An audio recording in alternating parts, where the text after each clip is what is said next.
So I'm going to give you numbers, couple of numbers. I know we hate numbers, but there is a statistic that I want to give you, and I'm just going to let you think for a couple of minutes.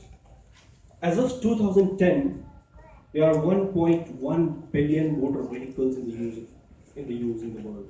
1.1 billion motor vehicles that comprises of light commercial vehicle and motor trucks and everything. 37.4 million flights were scheduled in 2014.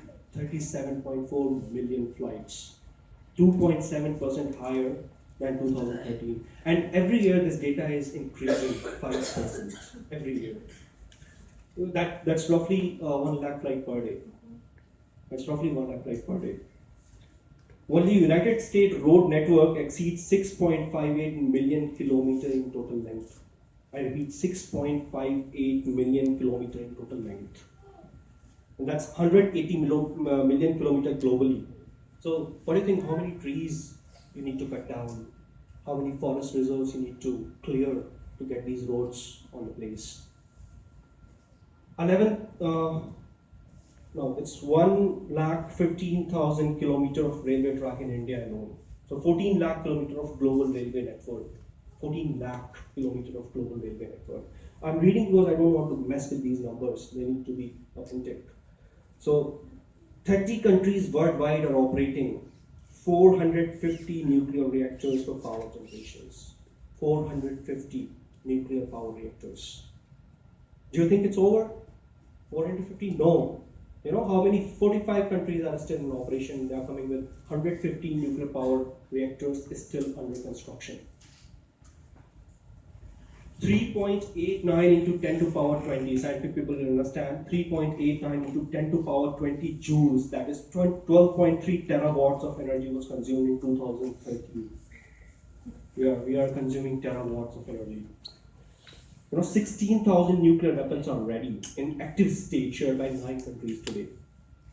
16,000 nuclear warheads ready and active. So there are 4 billion people who are using mobile phone in the world. So what do you think, how many production units are required to produce 4 billion mobile phones? And there are some 1.8 million ships, those are floating over oceans with containers, crude oils, and ships, and all things. So that's the data. And I hope we can understand that I can be a technological pessimist now, right? How much of development now? How much of engineering? At what cost? I have been teaching mechanical engineering from last 5 years. And teaching mechanical engineering, those who know, is the mother of all engineering basically. So marine engineering comes out of it, aerospace comes out of it, automotive comes out of it, power production comes out of it, nuclear power development and everything. Most of the things that is coming out of mechanical engineering. And I can tell you, if you see the development happening in last 100 years, no, that's not very sustainable. That's not sustainable at all. So, if I come to my now, we are not talking about climate change problem. A lot of people talk about climate change problem. So I want to give you some data. Let us accept and acknowledge that it's not climate change problem anymore. We are dealing with climate changed problem. It has changed already. So if you see the data, Earth in 1970, you see the Earth in 1970 and Earth in 2015. That's the data from NASA OROP, that Carbon Observatory. That they have 7 observatories in space, and that's the data from there. Next slide, please. Over the past 150 years, we have increased the concentration of CO2 in air drastically by 40%. That's not sustainable. Next. If you see the Arctic sea ice level, so extent and the thickness of Arctic ice is decreasing 13.4% per decade. And NASA has confirmed by mid-century, we will be ice-free. The Arctic will be ice-free. Next. So, when oceans are warming, 17 centimeter is the ocean level rise in last century. And that puts, a lot of islands like, next please, Maldives and, a lot of Galapagos in the existence danger. So, there is There is a crisis to existence. So I think Maldives is already starting to migrate to some other countries, and they are purchasing land in Sri Lanka and some countries, so that they can move their population from there. So next, please.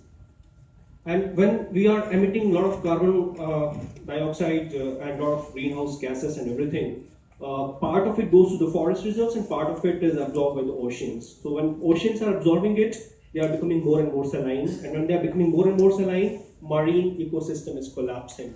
As part of it has already collapsed. It's very serious. Next, please.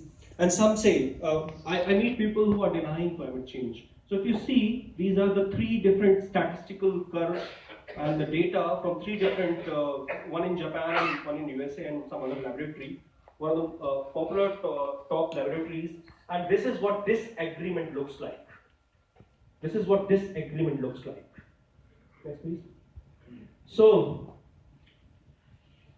all of this, IPCC, Intergovernmental Panel for Climate Change, and Conference of Parties that started in 1992. So now we are talking about 24 years of climate misery, climate policy misery. So we have been taking, we have been making mitigation policies, we have been talking about a lot of things. But there is a problem. The first recognizers of the climate change, they're scientists, they're not politicians. And the linear model of a scientific theory is not applied into politics at all. Because the politicians are the first recognizers. So they have to take the data from there and they have to work on attention economics. So they have got their own issues, attention economics, and they have to take the issues very seriously. Those who are more serious. So I think I'm running short of time. So I'm coming to the most important point, and that is what I'm doing now. I started a foundation called Revive Climate, and since I have this thing, so January I'm starting a mass education campaign. In last 1.5 months, I've spoken to more than 4,500 students in 17 universities, and we are running climate literacy campaign. Because I believe, and what Rex community believes, that all the change has to start from within. So I'm asking you, are you taking care of your own carbon footprints? Let's not talk about government. They will fail. Let's not talk about IPCC. They will fail. Let's not talk about COP21 mitigation policies and all that stuff. They will fail, definitely.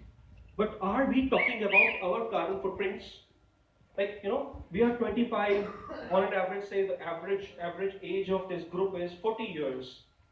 So I'm going to ask you one question. How many of you have planted a tree and made sure that it has grown to 20 years or 15 years now? I mean, we are NGO people, so a lot of us visit, on plantation drives and all. As those who have not, you are leaving a lot of carbon footprints behind without being responsible and accountable for it. And that's not nice. We have spiritual needs, fine. We have human value system, that's nice. But we have only one home, that's our planet. And we need to acknowledge this.